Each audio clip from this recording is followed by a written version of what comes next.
Okay, so we're now live and people are coming in, so we're going to give it a couple seconds here while people are joining the webinar. So this is day 4 of the Marketplace by Windor, presented by Quanex. Thanks again to Quanex. I want to also thank UL as our technical session presenter. And we also have Everlast, Vecca, and Screenco, who are gold sponsors with us. So thanks to all our support here. And today, so we have a presentation. I'll let Al tell you what the presentation's about, but we still have Dave and Al with us this morning. So good morning to both of you. Good morning, Good morning, Steph. everyone. So today we're going to be discussing 2 updated documents. One, the update of the NAFS Labeling Guidelines for Canada by Fenestration Canada, and the other is a very significant update to the AAMA 450 standard, and Dave Goldsmith will be tackling that one.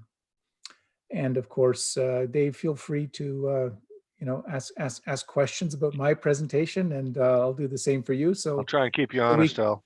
So we can interact together on these. So here we go.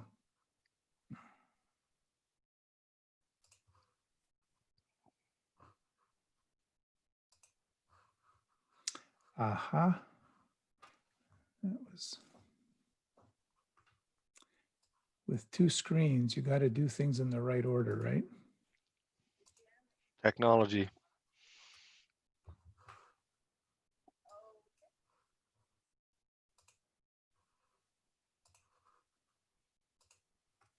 Okay, so the 2020 update to the NAFS Labeling Guidelines for Canada.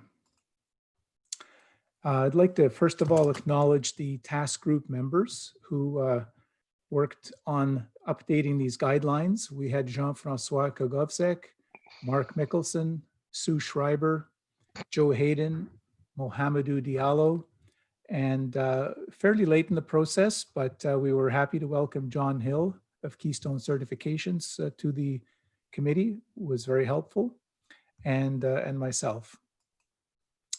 We started this process back in January with our first meeting, and the task group met 9 times, most recently on November 12th, to finalize the draft that we are presenting to the Technical Services Committee tomorrow. So our tasks were to update the 2 existing NAFS labeling guideline documents.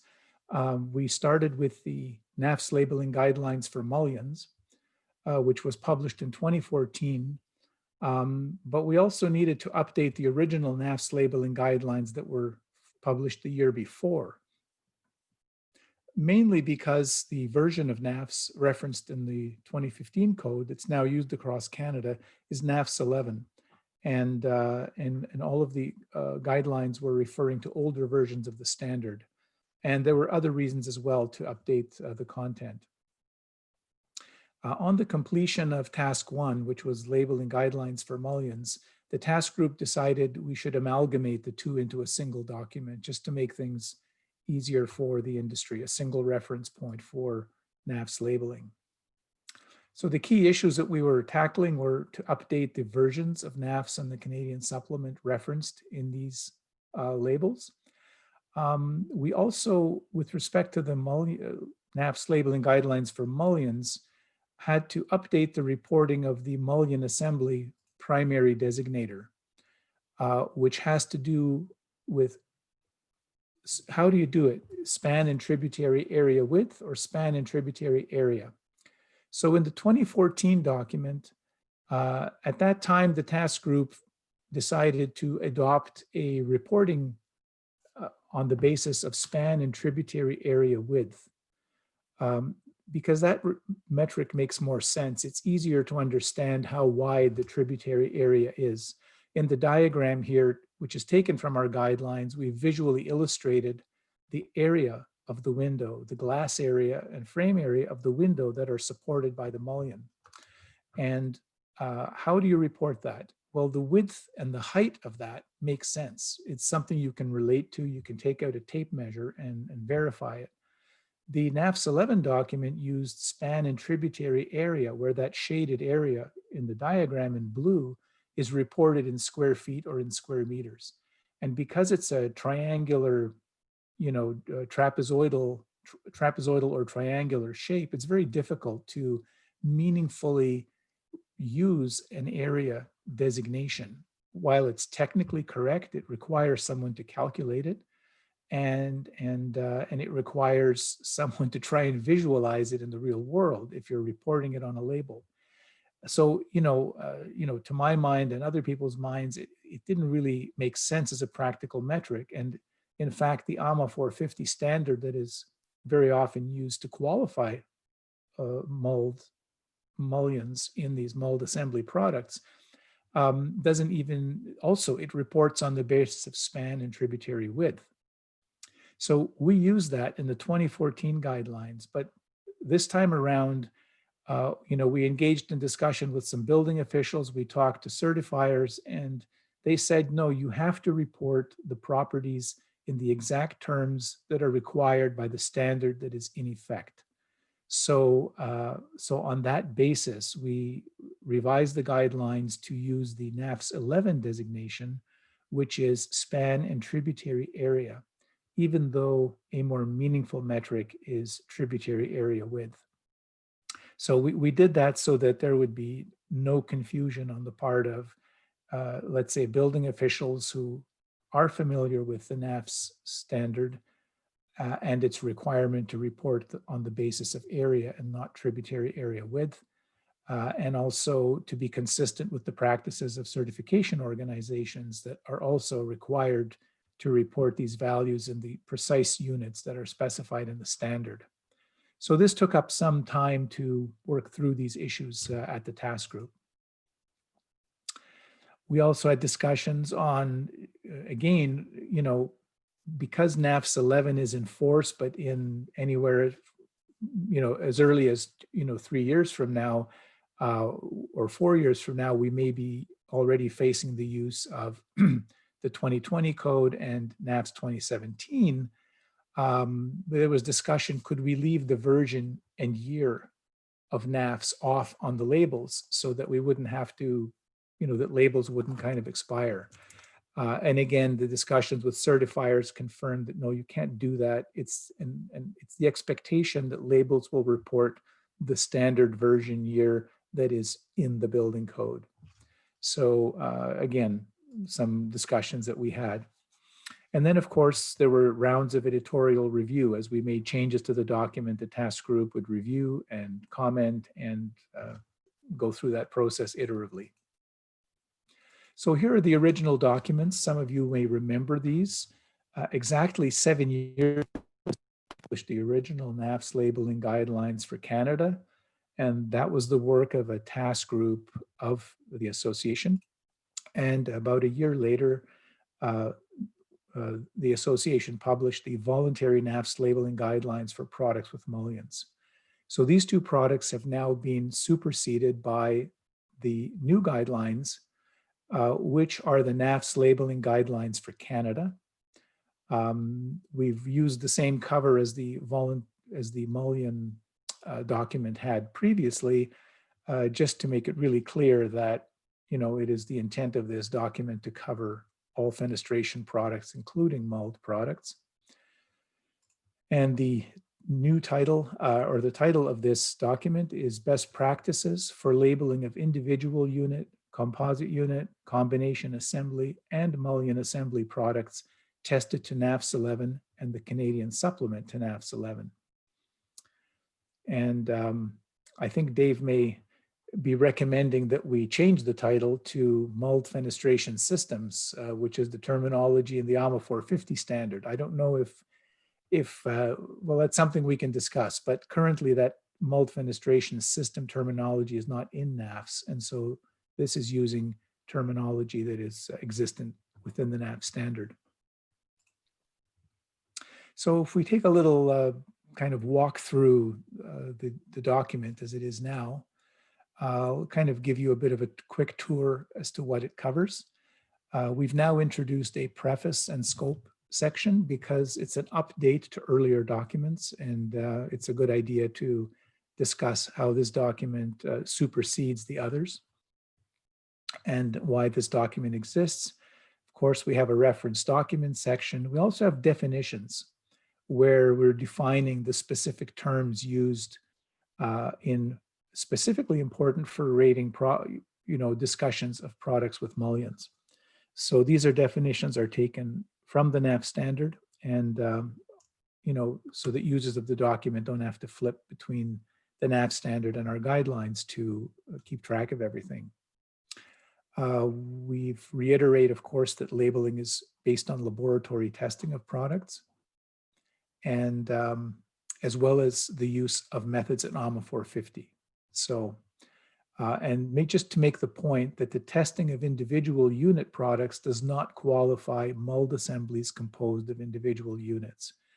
So we do want users of the document to be clear that individual unit labels do not apply when you mull products together. The overall performance of that assembly will be different from that of the individual units typically. Then we present the basis for the Canadian labeling requirements, and we quote clause 6.4 from the Canadian supplement to NAFS. And this is the document in Canada that actually sets the basis for product labeling. It's the Canadian supplement. NAFS gives you options for labeling, such as not using all of the secondary designator items, but the Canadian supplement requires all of the secondary designator items to be reported.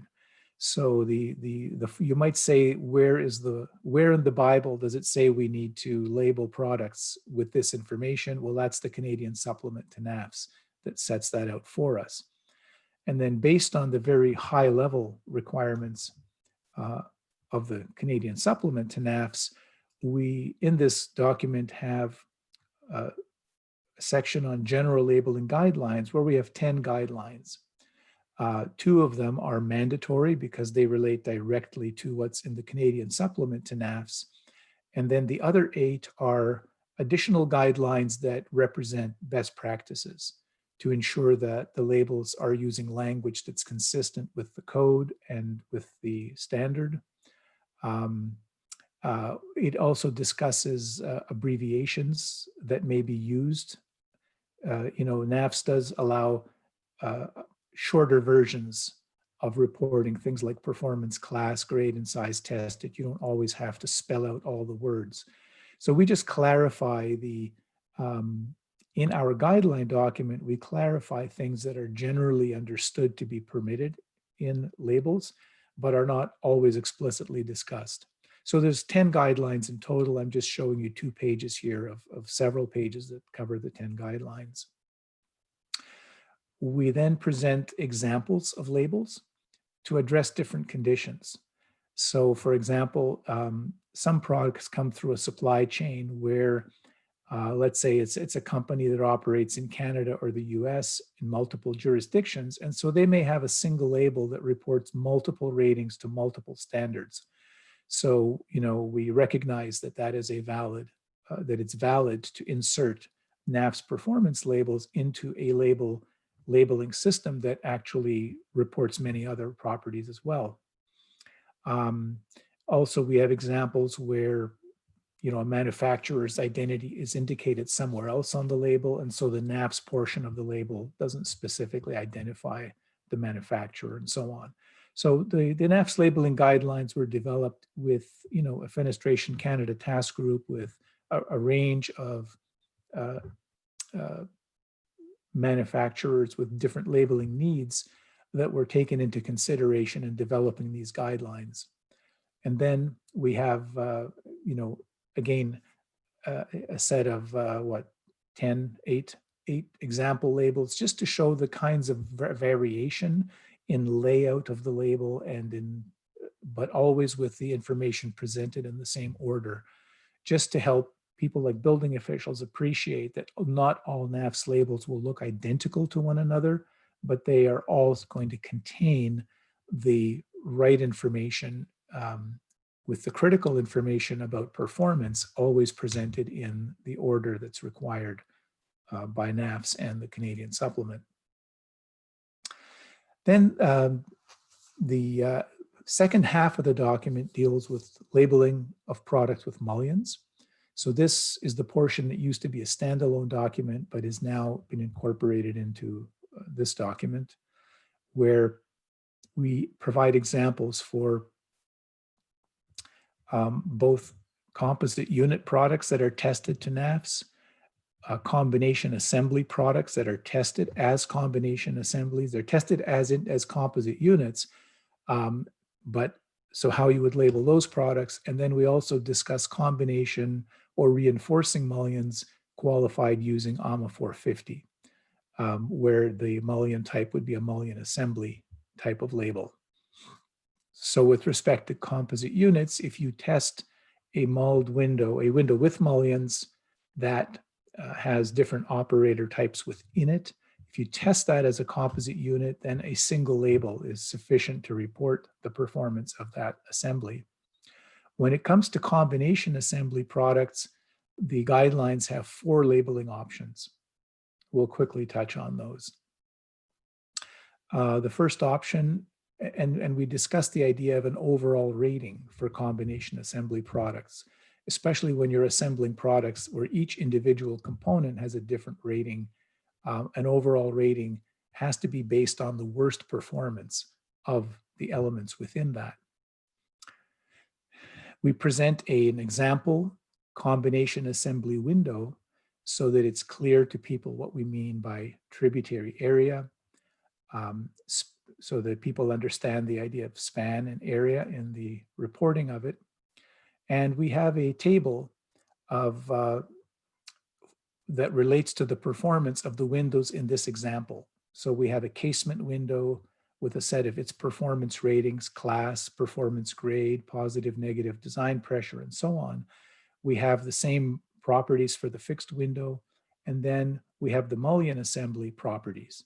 And we're reporting all of these with respect to performance class, performance grade, positive and negative design pressure, water test pressure, air infiltration, exfiltration level. And in this table, we've highlighted the lowest performing performance class. In this case, it belongs to the casement window. The lowest performance grade, in this case, it belongs to the casement window.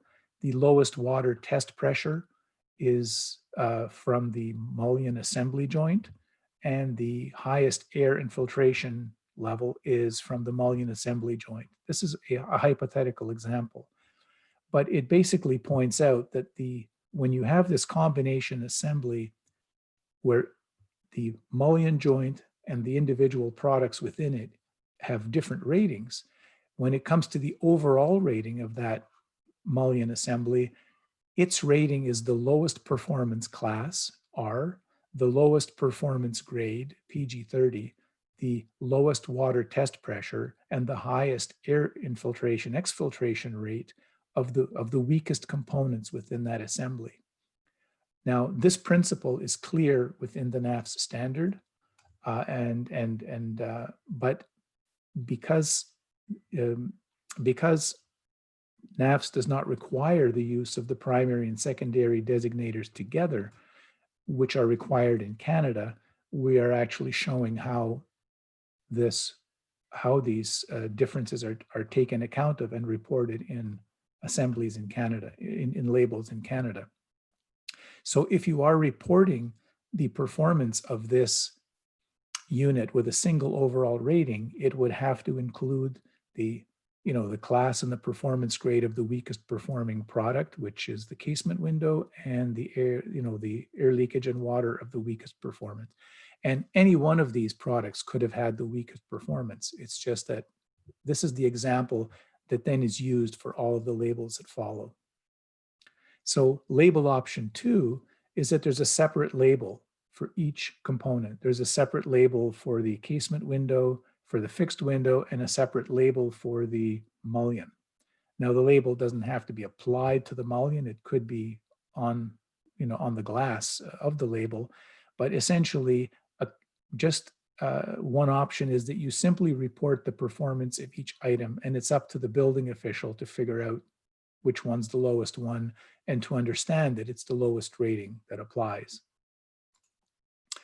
Label option 3 is a single rating that a single label that reports the component of every product within it. So we have here we identify the manufacturer and the general conformance statement of the label as a heading, and then we have the casement window ratings, the fixed window ratings, the mullion assembly ratings, as well as an overall rating. So, so now it's clear that this product is composed of multiple products that have different ratings, but it also allows for an optional overall rating to be reported. Now it says here, use of the overall rating is optional. At the time that the committee first developed these guidelines, it was felt that it's going to be very difficult for manufacturers to assemble the overall rating, especially when this kind of a product arrives at the job site. It might have been mulled together at a dealer location or at some intermediate location other than the factory. And so it may not always be practical for some companies to be able to give you an overall rating. So it would be permissible just to report each of the individual products within this combination assembly, their individual ratings, and if possible, it's desirable to have the overall rating as well, but it was not mandatory to report the overall rating.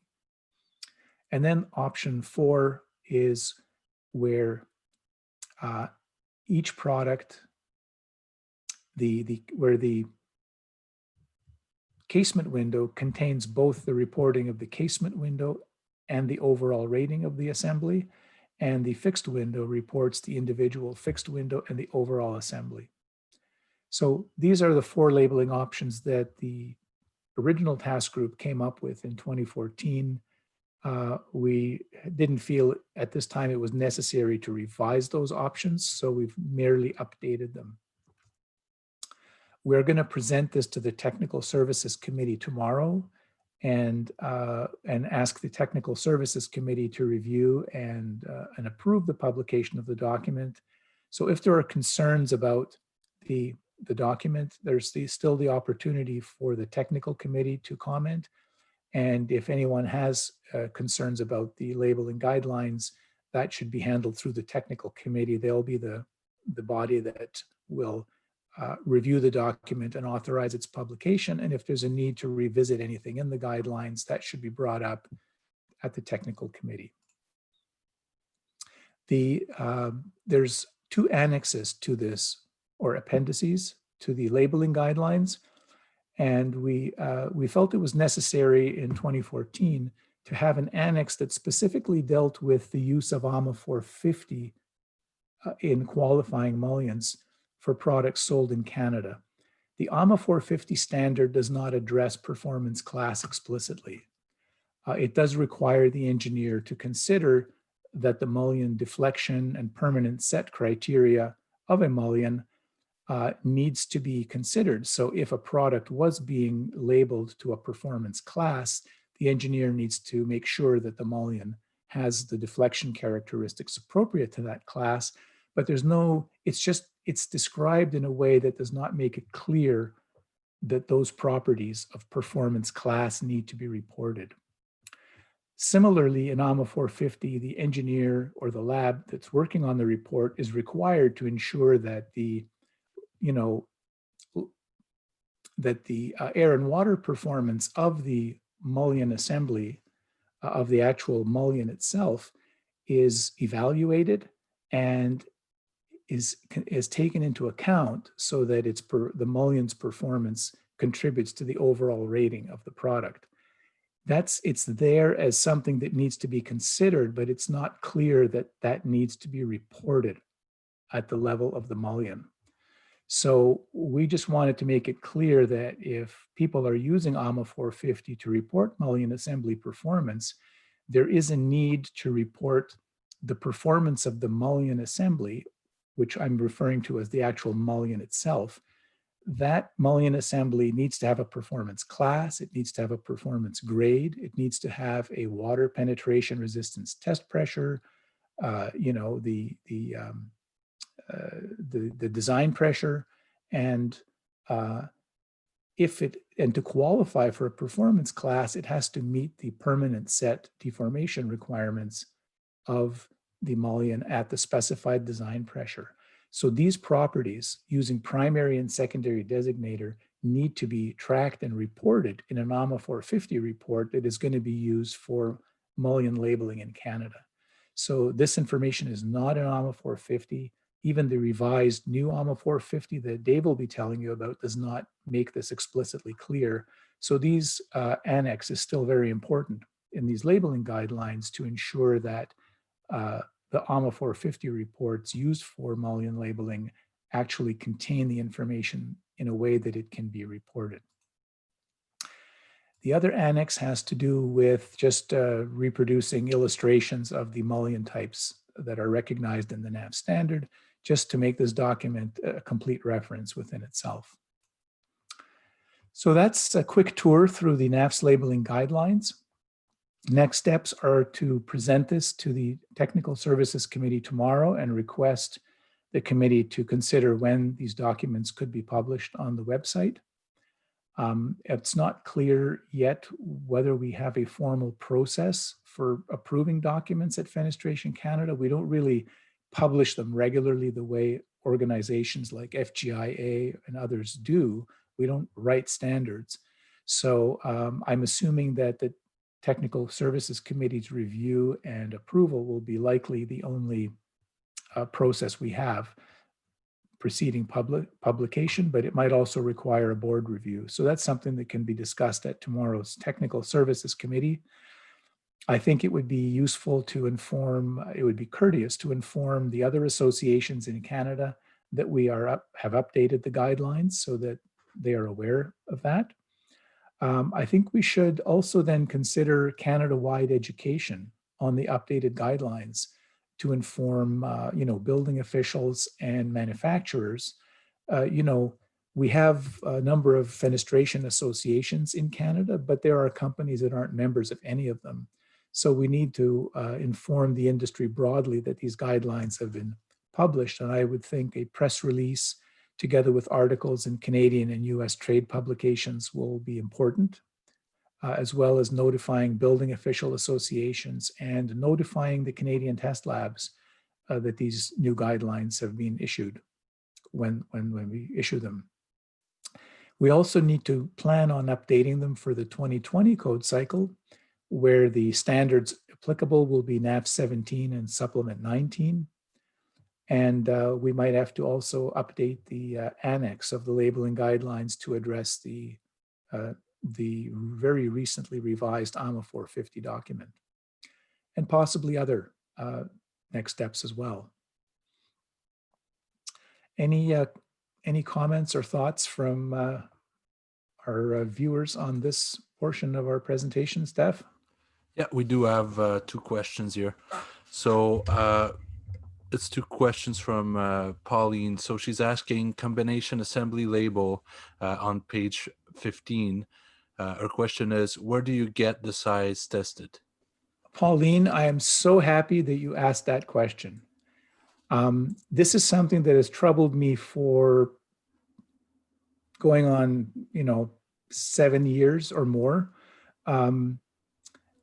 Yes, it's a real problem because the NAFS, the size tested parameter does not make any sense when you can use engineering or when you can determine the performance ratings of a product on the basis of several test reports. So NAFS has always said every member shall be tested in its longest length. And potentially a manufacturer could rely on 3 or 4 test reports to qualify a window they've never actually tested in the lab. And it would be legitimate under NAFS, but the size tested parameter kind of shoots you in the foot because NAFS says you can do that, and then it tells you to report the size tested. And when you've introduced engineering or when you combine ratings from different test reports, you no longer have a size tested. And in one of the ballots for the Joint Document Management Committee, going back 5 or 7 years ago, I specifically addressed that, and I requested formally that they change size tested to size qualified by testing, because that would be one way to allow, you know, a product to be qualified at a size that was not tested, but it's valid because it's based on testing, because it's based on engineering methods or test methods from several reports that allows it to be a valid rating. They did not choose to address my issue, mainly I think because they didn't feel it was an issue in the United States. I don't think combination assemblies are tested as widely in the US as they are in Canada, especially Western Canada. So I believe this is an important issue we still need to tackle at the NAFS and JDMG level. And maybe something like size qualified instead of size tested would be better. But you're right. Right now, NAFS allows you to use methods that are incompatible with use of the size tested parameter. And it's been this way for years. And I'm not sure how people are getting around it, but it's a real problem. And it's something that I will bring up for discussion at the Technical Services Committee tomorrow. And if for some strange reason I forget to, I would appreciate if you bring it up, Pauline. Okay, so we do have another question from Pauline and a third one after that. So Pauline's asking, in the case of labeling each component window of a combination assembly that has more than one of the same shape, for example, casement fixed casement, is it necessary to label both casement? I would say no, you know, if they're the same shape, but I could also see where a building official might question whether the two are identical, you know, but I don't see a reason why they would both have to be labeled if they are identical. Okay. That's a good point. It's not something the guidelines specifically address, but I would think though that in depending on the company, depending on the manufacturing operation, if a label is always applied at the end of a production line, so in some organizations, every single product would get its own label just because it's easier to do that in a working environment where the computer system, the IT system is actually tracking the products going through production and printing labels on demand at the end of the line. In a case where labels are applied manually, you know, where a company has pre-printed labels and somebody has to apply the right label to the right product at the end of the process, you know, there would not necessarily be a need to put a label on each one, but it would probably give you less trouble if you did. Okay. And we have Rick asking, this is a great educational tool. What parties do you see benefiting from this new document? Would be great to have similar explanation document for window guards and glass design, yesterday's topic. So these get to the residential builders, designers, etc. That's a really good suggestion, Rick. You know, the labeling guidelines, you're right. You know, we don't think of them as an educational tool. At least I haven't. We've thought of them as more of a kind of but you're right. It is very much an educational tool. And so yes, it is. So would it be helpful to have a document on the other subject? I think so.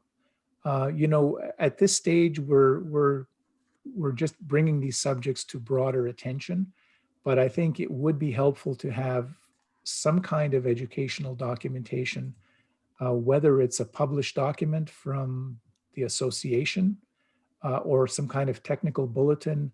We haven't really, you know, as I've observed Fenestration Canada during the years when I was a member of the technical committee, but not otherwise involved as I am now, we didn't really publish documents, you know, kind of informational documents. And I think there is the opportunity to publish documents on things such as the guard question. And I think it would be helpful. It would be very helpful to our industry if we did publish more documents of that kind. And I suggest, Rick, if you're going to take part in the Technical Services Committee tomorrow, some of us are going to have our minds full of, you know, sort of business issues that we have to respond to at that meeting. if we don't bring it up, I would appreciate you feeling confident to bring that up at the Technical Services Committee as well. There might be people interested in forming a task group, for example, to work on a document of the kind you're suggesting. And such a document would benefit from the participation of a task group where, multiple viewpoints could be considered and not just, one or two techie people. It's always beneficial to get more people involved to make sure that more points of views are considered and that we have a more comprehensive discussion around something before we publish it. So, yeah, good. Great. So that's the last question for this this part of the presentation. Al, I have a question. Sure. So basically, these are voluntary labeling guidelines. So at this point in time, it's not mandatory by code to label your mullion for its performance, or to label the overall assembly for its performance, including the mullion. Is that correct? Well, I would argue that you can't leave it out, right? You can't ignore the mullion performance. So it's clearly the intent of that the mullion actually reports the performance of the product. So, for example, if you have a product mulled together of 3 individual units, there needs to be a reporting of the performance of the overall mulled product, right? So you might have 3 products mulled together, each of which individually had a PG80 rating, but due to the span of the mullion joint, their actual performance is in the neighborhood of PG25, right? So there is the obligation to report the performance of the product that is in front of you, and not just some of its best performing components. So that's the clear intent of NAFS. That's the clear intent of the code. It's the expectation of the Canadian supplement, but it's not really spelled out in black and white. So I think these labeling guidelines are there to help people to appreciate that it's the weakest performance of these assembled products that needs to be reported. NAFS is clear that it's the weakest performance that applies. So you can't escape the obligation to do that, and that's what these guidelines are trying to convey. Have I answered your question or not? No, that's great, Al. Okay. And I just want to comment that we have seen some jurisdictions who are asking for these labels. Up until quite recently, ComplyJam wasn't giving the overall assembly rating, but we had a safety codes officer in Burnaby complain about that, Right, and ask us for more information. And so I phoned the guy up with kind of the same question I had for you. These are voluntary guidelines. It is not really a requirement under code. And he said, well, we received a presentation about 2 or 3 years ago from some fellow. I don't remember his name anymore. But anyways, he taught us how these are supposed to be labeled, and this is definitely the way these are supposed to be labeled. And he's stuck to his guns. And I said, well, his name wouldn't happen to be of Al Jaugelis by any chance? He said, yeah, that's the guy, Al Jaugelis. Do you know him? Yeah, a little. I heard it. Yeah, okay. Well, here's the thing. If he had and you had both read carefully the guidelines, you'll note that the overall rating was optional. So the obligation was, we clearly wanted to make sure that the information was present on labels, that the worst performing element was labeled as well as the best performing element. But at the time, the industry felt that the mandatory reporting of an overall label would be very challenging for a number of organizations, simply because of the way their products come to market. And so we made provision for the existence of an overall rating, but we did not make the reporting of the overall rating mandatory. It was in the best practice kind of category. And so that's still there in the guidelines, that overall rating is optional. And I think but it's a good practice to have. So, you know, if it definitely makes everyone's life easier to know what the overall rating is. So, but that being the case, it was not mandatory. So in this case, he was pretty well informed, but not sufficiently informed, hadn't read the fine print. And so, but it's good that you brought the question up. It's helpful for people to appreciate that. It's, as I say, it's desirable. The information needs to be there so that a thoughtful reader of the labels can come to that conclusion for themselves. Manufacturers need to realize that it is their obligation to report the worst performing element. You can't just ignore it and report the best parts. So, you know, these are the things that need to be kept in mind. Thank you. So I guess, Dave, we should unmute you and Yes, turn sorry. it over to you for the Yeah, that does, it 450. segues into our next topic quite nicely. Yes, So if you want to unshare your screen, I'll share my screen. will do.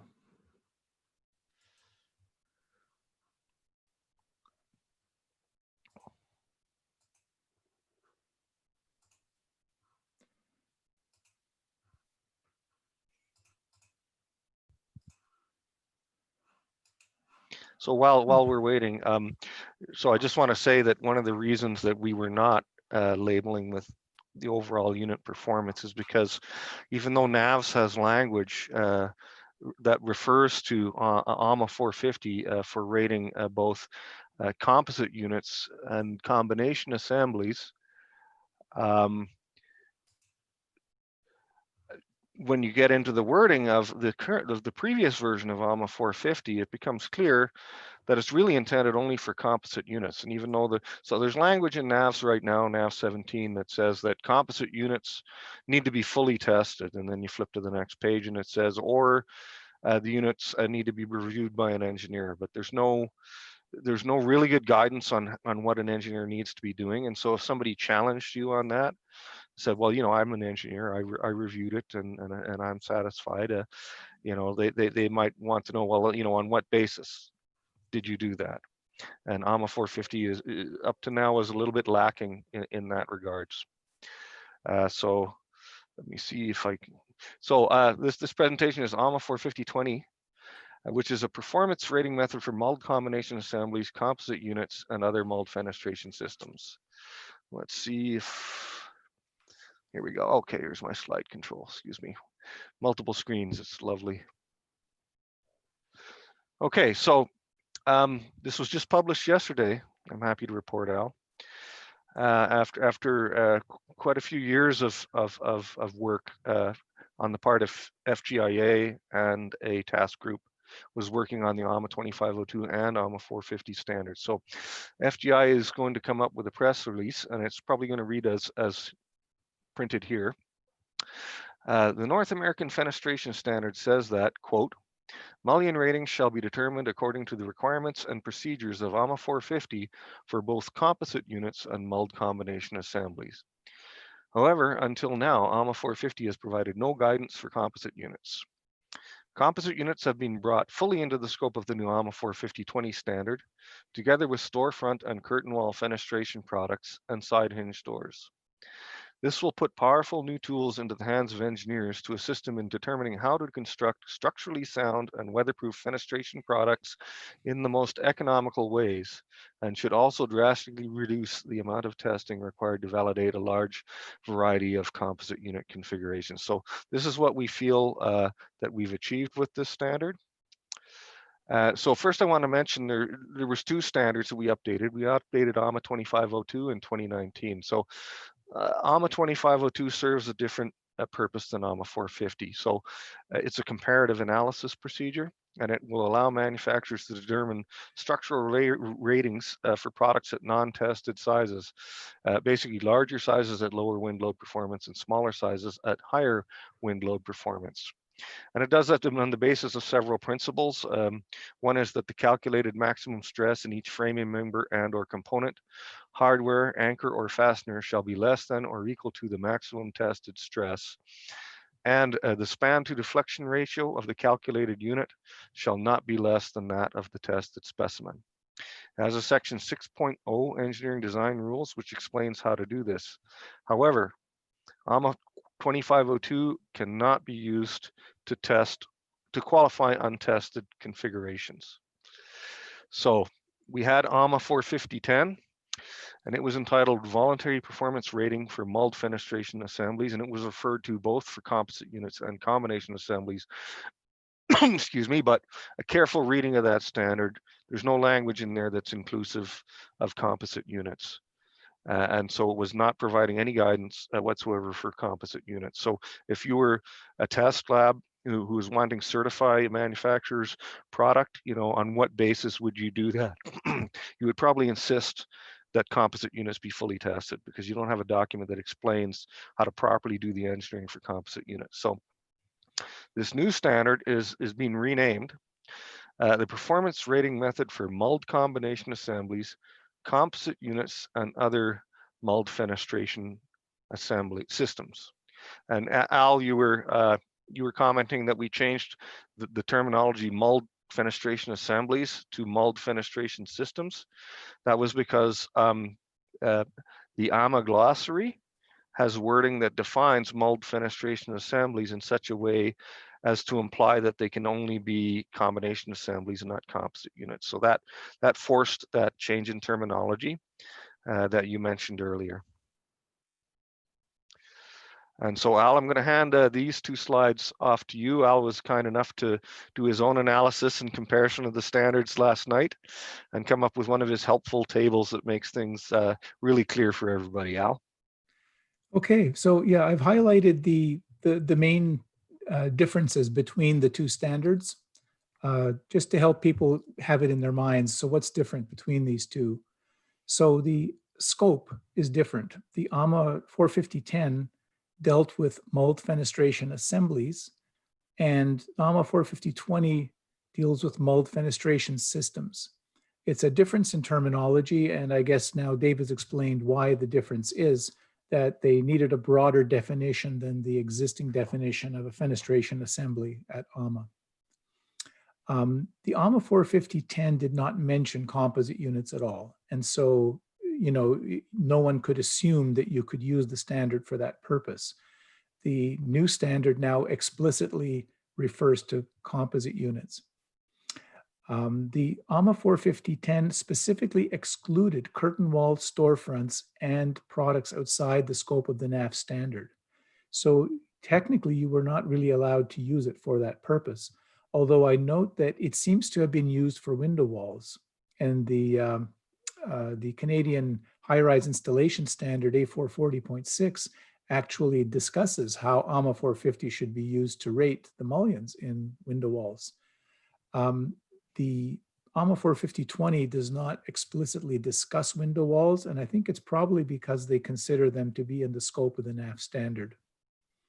And so AAMA 45020 does include all products in the scope of the NAFS standard, but in addition to that, it also includes storefront and curtain wall products.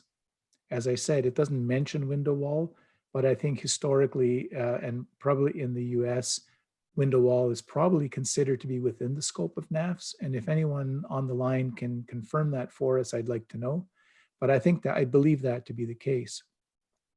AAMA 45010 did not explicitly mention side hinge doors, even though it appeared to cover products in the scope of NAFS. The new standard explicitly includes side hinge doors. So the scope has been clarified in AAMA 45020, and it's actually been expanded to include things that were explicitly excluded under the old standard. When it comes to the grouping of multiple designs for qualification by a single evaluation, that's actually a heading in AAMA 450. Essentially the same requirements are in place in the new standard as well. Basically, the idea is that you can have an engineer review a whole bunch of products that could be mulled together with a particular mullion system. And the engineer can, instead of having to evaluate dozens and dozens of options, could simplify the analysis by identifying the weaker and the stronger ones, and then deciding whether to qualify everything by just evaluating the weakest condition, or maybe choosing several levels of performance that would allow for essentially to reduce the amount of engineering work and testing work required to qualify a lot of products. That is a huge advantage to manufacturers, because often you have several different mullion assemblies. You might have several different depths of essentially the same window system or door system. You have a lot of different options, and technically testing one option only qualifies that option. It doesn't qualify anything, anything else. It technically qualifies anything stronger, but NAFS doesn't provide any guidance for how you determine what's stronger, what's weaker. So there are guidelines in AAMA 450, and AAMA 450 trusts the judgment of a registered or a licensed engineer to make those determinations. And so grouping is hugely advantageous. Now grouping can be applied not just to mulled products that are mulled together. Grouping can be used for composite unit products as well. So now an engineer can look at all of your product offering. They could look at all the different ways all the different mullions you have, the different spans and conditions you have, the different operable products that can be joined to that mullion, and can evaluate that constellation of options and reduce it down to a manageable number of conditions that you actually have to test or qualify by engineering. This is so helpful in terms of planning a NAFS test program. For your next product line, you have to consider this approach, because you can then truly get the most value in terms of performance attributes with a minimum amount of testing. Now, evaluation of water drainage paths for water resistance groupings was never discussed in the old standard. There was a requirement for the engineer to consider the water penetration, but you had to qualify that mullion joint for water penetration. But there was no guidance on what kinds of frame designs changes might make it, when would you need to have more than one evaluation of water penetration? Dave, maybe you could speak to the technical details of that. Well, sure. When it only dealt with combination assemblies, the drainage system in the individual lights within a combination assembly were the same as the drainage system within the individual lights of framed alone products. Once you get into composite assemblies, that may not be true. So let's say you had a slider over a direct set with a composite mullion going across. Its drainage moisture handling philosophy might be completely different from the sill of the equivalent standalone slider, and that needs to be evaluated. So the engineer needs to take these things into account that set apart composite units from combination assemblies. And I think the reason that composite units weren't covered originally in AAMA 450 is because they were not prepared to deal with the potential higher level of complexity, and so they could conceive of combination assemblies in a simplistic way, perhaps an oversimplistic way, and just say, well, the individual lights are the same as individually framed units that they sell and test every day, and the mullion is just a mullion, and most mullions don't leak if they're sealed properly, and you can calculate their structural attributes. But that's not a really good reason for not covering composite units in the scope of a standard like this. I mean, we know that combination assemblies are sometimes problematic. That mullion sealing detail needs to be properly designed according to the rain screen principle. If it's not, then the workmanship of the sealing detail is absolutely critical. And if there's even a pinhole leak in one spot on the outside and another pinhole leak that's larger in another spot on the inside, you're going to suck liquid water into that mullion, and it's going to travel throughout that mulled fenestration, that mulled fenestration assembly, using the old terminology, and come out somewhere on the inside. And certain architects in Canada, in BC, are starting to reject outright mulled assemblies in favor of composite assemblies, because they just had too many bad experience with combination assemblies leaking in field water testing and in service. And indeed, the Canadian installation standard, CSA A440.4, its most recent updated version, uses combination mullions as a criteria for insisting on sloped and flash subsill with drainage. So experience has shown that they can tend to be less reliable, not more reliable, than composite units. With composite units, you really only have to worry about sealing the connection of the intermediate member to the frame. It's not going to leak along the length of the intermediate member. So in reality, in some respects, the composite units assemblies may be a better way to go. And they also have the benefit of reducing the amount of materials and labor in an assembly. So let's say you've got a 4-light combination assembly, and so you have to create 4 separate boxes, and then you have to assemble them together with a regular mullion or a reinforcing mullion.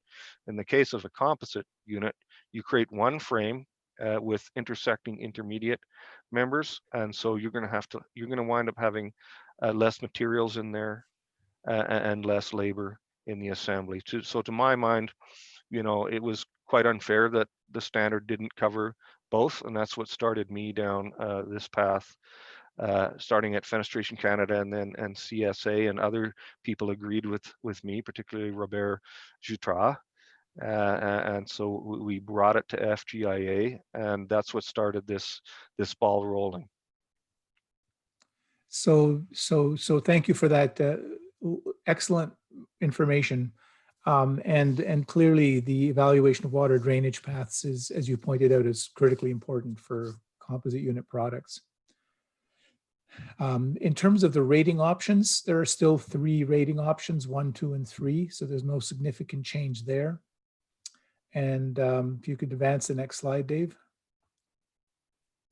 And then engineering design rules, which form the bulk of the AAMA 450 document, have now been removed. They used to be within the AAMA 450. Now the standard refers to AAMA 2502 for the engineering design rules. So the AAMA 450 document is now very compact. It's somewhere in the neighborhood of 10 pages or so of instruction. And I guess consolidating the engineering design rules within one standard simplified things at FGIA, because they had, at one point, they had engineering design rules in several 2 or 3 standards. And it just made sense to put them in one place to manage that better. Well, we had noticed that the engineering design rules in AAMA 450 had not been updated in the 2010 version, whereas a more recent AAMA 2502 had been updated, and they weren't totally in sync. So that was problematic. So we made the decision to shift those engineering design rules to a single document, have them live in one place, and reference them in AAMA 450 rather than print them again in AAMA 450. So that's the high level discussion of differences between them. So this slide here is, this is actually cut and pasted from the last page of the AAMA 450-20 standard. So if you look at the AAMA 450-10 standard, it says changes from AAMA 450, I think it was 06 to 10, and there's like 4 bullet points. There was minor editorial changes, and they took the glossary out of the document, and they referred to the AAMA glossary and made some editorial changes, and that was about it. But as you can see, there's very, very substantial changes that have been made in this new version of the document. And I'm not going to read through all of them. Al has covered many of these factors, but some of the important ones to realize are the deflection limit of L/175 was replaced with references to the various standards in order to recognize different deflection limits that exist for side hinge door systems and storefront and curtain wall systems in other standards that are used for those purposes. We replaced the language air infiltration with air leakage, which can include exfiltration. We added language regarding intermediate member connections and hardware connections needing to be qualified. And this language is applicable also to combination assemblies because you often countersink screws to facilitate mulling in combination assemblies that are not countersunk in a standalone unit. And when you're dealing with a screw going through 4 walls of vinyl and now it's only going through 3 or 2 walls of vinyl, that connection can be weaker. Yeah, and we added an appendix, a language regarding the strength of connections, and in the appendix we added examples covering combination systems and composite units, as well as hardware connections. And so that's kind of a high level look at it. We're going to get into this in more detail. I'm not going to try and steal FGIA's thunder at a Fenestration Canada presentation, just because we were first. But so from Glenn Ferris, our FGIA Fenestration Standard Specialist, this is an email from him yesterday. AAMA 450 has published. With this document and AAMA 2502 from last year, there is clear guidance and cost savings for the industry thanks to the hard work of the requirements for mulled and combination window assembly update task group. And I see we have one of those members on the call right now, Joe Hayden. If you want to raise your hand and say anything about this process, you'd be most welcome to. FGIA will be hosting a webinar in January featuring these 2 documents. Task group co-chairs Tanya Dolby of Conair, an Arconic company, and Dave Goldsmith, myself, of Plygem, part of the Cornerstone Building Brands family, will present on these changes in more detail. And so, Al, this is another slide of yours that deals with Pauline's question from earlier on. Yeah, if you could, as I'm talking, click through, when combination assembly or composite units are qualified by engineering, what is the size tested? So, on the left, we have 3 individual unit products. That's where size tested makes sense. When it comes to the next 2 windows, the one in the middle is an composite unit with a casement style sash and a fixed window together. Okay, if you test that as a composite unit, yes, you have an overall rating for the product. But if you were using AAMA 450 to qualify that mullion, you would have a valid rating for this size of product, but this product may never have been tested at this size. So that mullion may have been qualified on the basis of engineering or prior testing. The water performance and air performance of the operating sash could have been tested in another test report. Similarly to the fixed window, the larger fixed window test may have qualified its air and water ratings. And now you have a product that has never been actually tested at this size, but has been properly qualified for a design pressure rating, for a performance class, for a performance grade. So this is where it becomes problematic.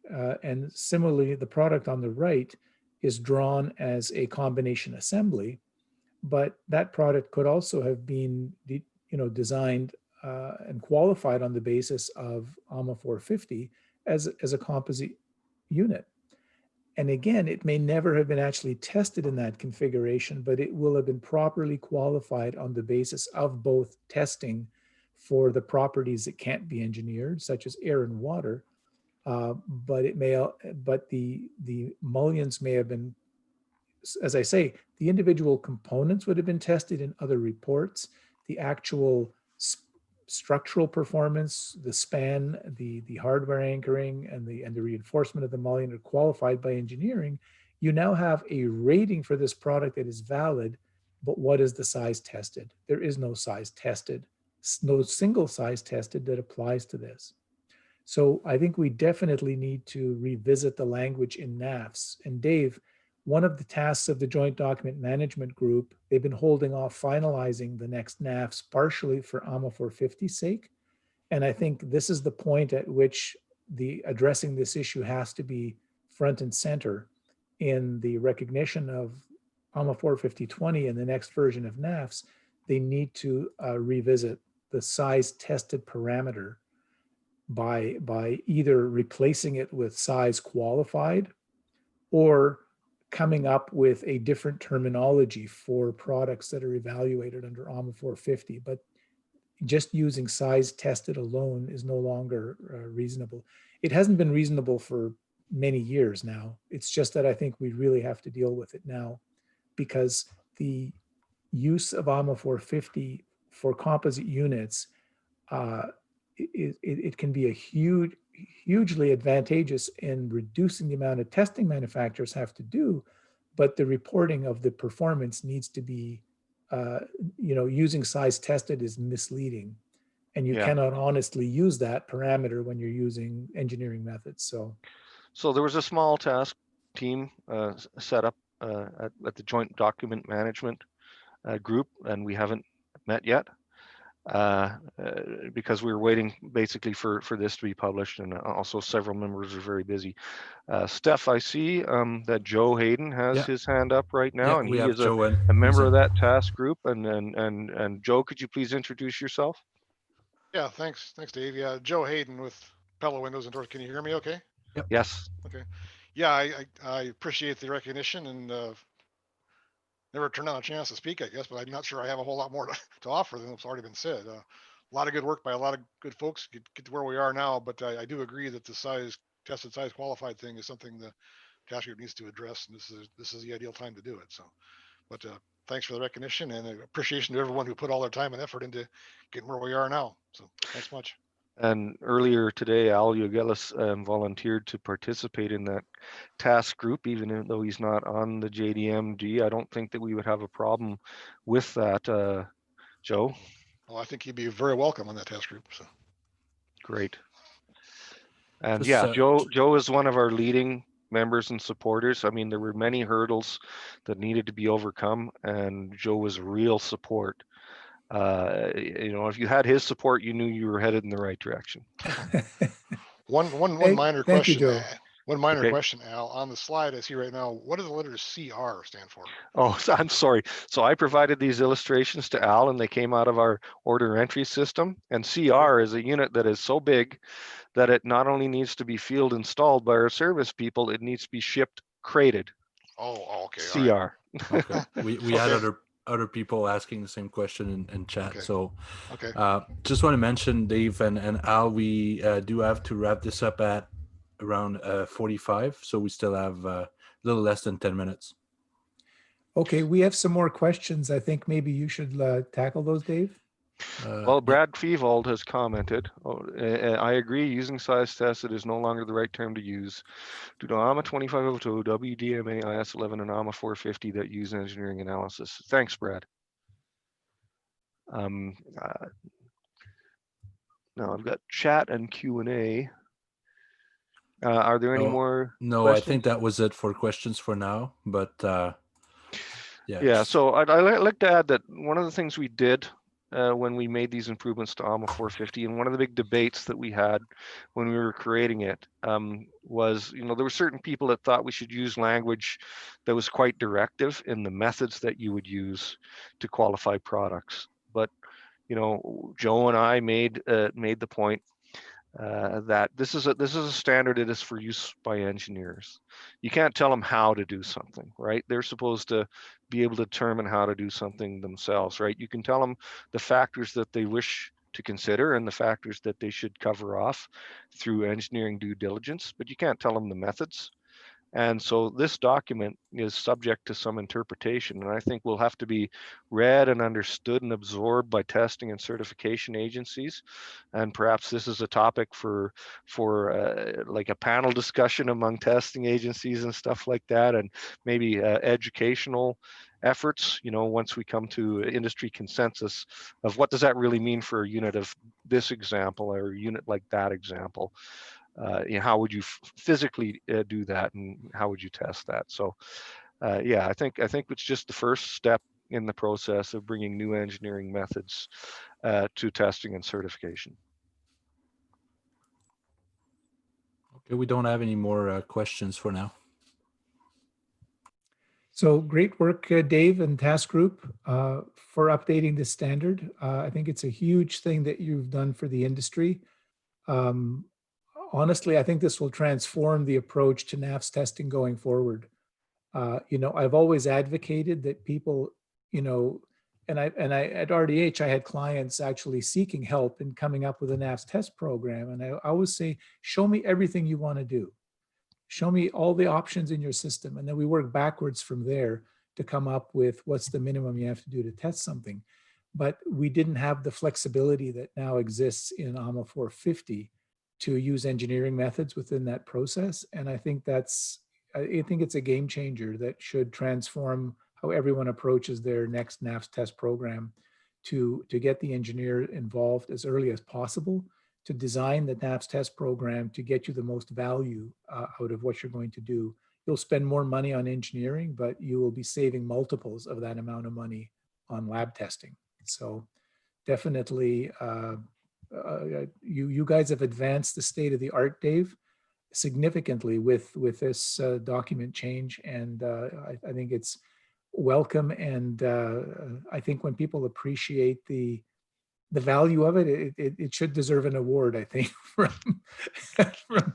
Fenestration Canada or somebody. So Thanks, much Al. appreciated. Coming from you, that's very, very appreciated. And thanks to all of the other members that I haven't mentioned of the task team. This involved a lot of work. It wasn't, you know, it's a consensus document. It's kind of like saying that you need a unanimous jury. Yeah. So there's a lot of balloting that goes on, and you know, so there's task group balloting, several rounds of that, AAMA balloting, you know, public review and balloting, and all of those comments need to be resolved. And we worked very hard, and we resolved all those comments. And so we think we have a really good consensus document here that nobody should have any objections to moving forward. Great. Great. So, well, I think that's it for this presentation. If you didn't have time to ask your question, or if you're watching this as a recorded session, please make sure you reach out to Al if you have more questions, and then maybe you can reach out to Dave if needed. So I just want to thank again Quanex as presenting sponsor, and I'll invite you to attend our Supplier Showcase in a couple minutes with the company Ohmflash and Richard McLaughlin. So talk to you later, and see you for the rest of the week. Thanks, everyone. Thank you. Bye-bye.